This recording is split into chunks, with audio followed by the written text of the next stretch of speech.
Amankan pencuri laptop dari amukan massa, Ketua RT di Makassar ini malah diserang pelaku.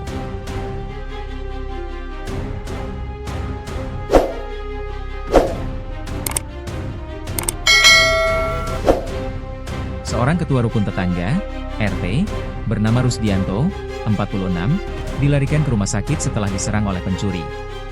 Insiden ini terjadi saat Rusdianto mencoba melerai amukan warga yang menangkap pelaku pencurian laptop di Jalan Malengkeri, Kecamatan Tamalate, Kota Makassar, Sulawesi Selatan, pada Rabu, 30 April 2025.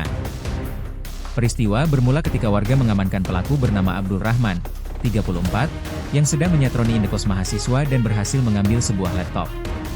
Ketika keributan terjadi, Rusdianto, yang juga merupakan anggota pemerintah setempat, berusaha menenangkan warga yang marah terhadap tindakan pelaku.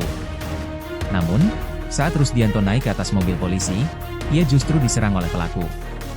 Menurut saksi, pelaku mengambil pompa ban sepeda yang berada di atas mobil dan memukulkannya ke kepala Rusdianto berulang kali, mengakibatkan luka robek di kepala dan dagu.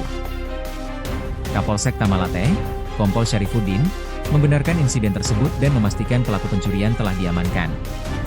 Ia juga menyatakan bahwa Rusdianto telah mendapatkan perawatan medis yang diperlukan. Pelaku sudah kami amankan dan saat ini sedang dalam pemeriksaan lebih lanjut. Korban juga sudah mendapatkan perawatan, kata Syarifuddin kepada awak media pada Jumat, 2 Mei 2025. Syarifuddin menjelaskan bahwa Rusdianto dianiaya saat berada di atas mobil patroli yang digunakan untuk mengamankan pelaku pencurian. Benar, pelaku memukul ketua RT menggunakan pompa sepeda saat berada di mobil patroli, menyebabkan luka robek di kepala dan dagu, ungkapnya. Sementara itu, Rusdianto yang diwawancarai media mengungkapkan bahwa kondisinya kini sudah berangsur-angsur membaik setelah dirawat. Akibat dipukul, saya harus mendapatkan 6 jahitan di kepala dan 3 di dagu. Saya sudah mengamankan pelaku di atas mobil, tapi dia tiba-tiba mengambil pompa dan memukul saya, jelasnya.